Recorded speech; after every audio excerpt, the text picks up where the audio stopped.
o diabo é inimigo de Deus. Vocês não acham que é colocar o diabo em pé de igualdade com Deus? Um Deus inexplicavelmente todo-poderoso não tem inimigo. A criação de Deus, sim. A impressão é que Deus precisa se esgotar para vencer o diabo.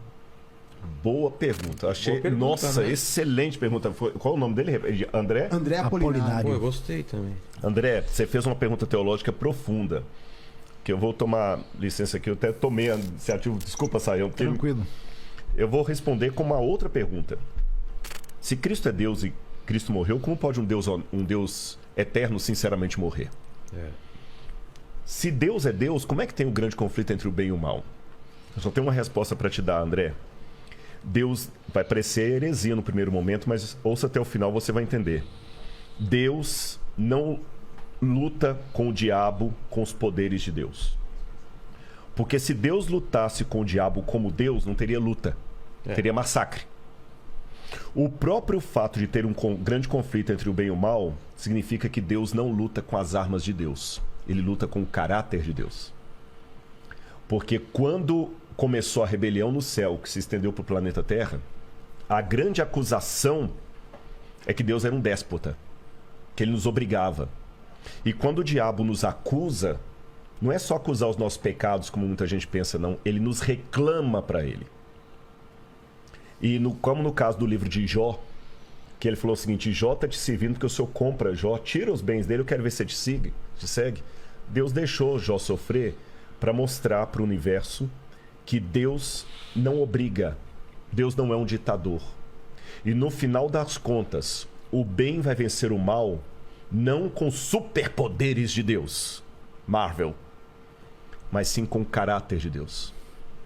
Porque Jesus, por exemplo, venceu o mal quando ele estava mais fragilizado, na cruz do Calvário. E tem um texto, André, que você deve depois procurar a Bíblia para ler, Filipenses 2, verso 5, que para mim é uma das teologias, lembra que eu falei de cristologia, uma das mais bonitas, que é a teologia do esvaziamento. Paulo fala o seguinte: tenham em vocês o mesmo sentimento que houve também em Cristo Jesus. Porque ele, vivendo na forma de Deus, não ficou agarrado ao fato de ser Deus, pelo contrário. A si mesmo ele se esvaziou. Aí no grego tem uma palavra que é gnosis, assumindo a forma de servo, vindo viver entre nós, e como servo tendo morte e morte de cruz. Aí o texto continua dizendo: por isso o Pai o exaltou sobremaneira. Ele deu um nome que está acima de todo nome. Quando eu li isso a primeira vez, eu falei assim: peraí, parece que os testemunhos de Jeová tem um ponto aqui. Porque se Jesus é Deus, por que o Pai tem que dar um nome para ele acima de todo nome se ele já tem? A questão é o seguinte: até a cruz, Jesus era Deus por natureza. Mas com o que ele fez na cruz do Calvário, ele é Deus por natureza e por honra ao mérito. Ele é Deus e merece ser Deus. Se tivesse vaga para Deus no universo, o único ser capaz moralmente é Jesus.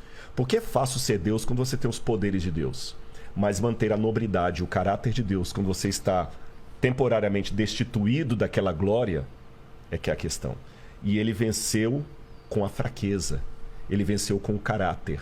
Ele não venceu o diabo jogando raiozinho. E aquele fogo de enxofre que vai vir consumir os ímpios no final, não é Deus mandando raiozinho ali, brincando, não. Ele se afastando, respeitando a decisão que eles tomaram. Que aí eles vão enfrentar a ausência absoluta de Deus.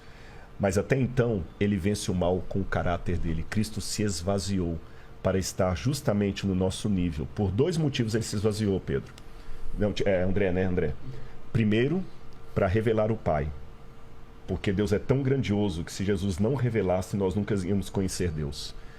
Lutero dizia que os homens usam uma máscara para se esconder. Deus é o contrário, ele usa uma máscara para se revelar. Porque ele é tão grandioso que o jeito dele se revelar é se ocultando. E o segundo, quando nós estávamos mortos em nossos pecados, ele se fragilizou, tomou a nossa humanidade e com o seu amor e o seu caráter, ele venceu o mal.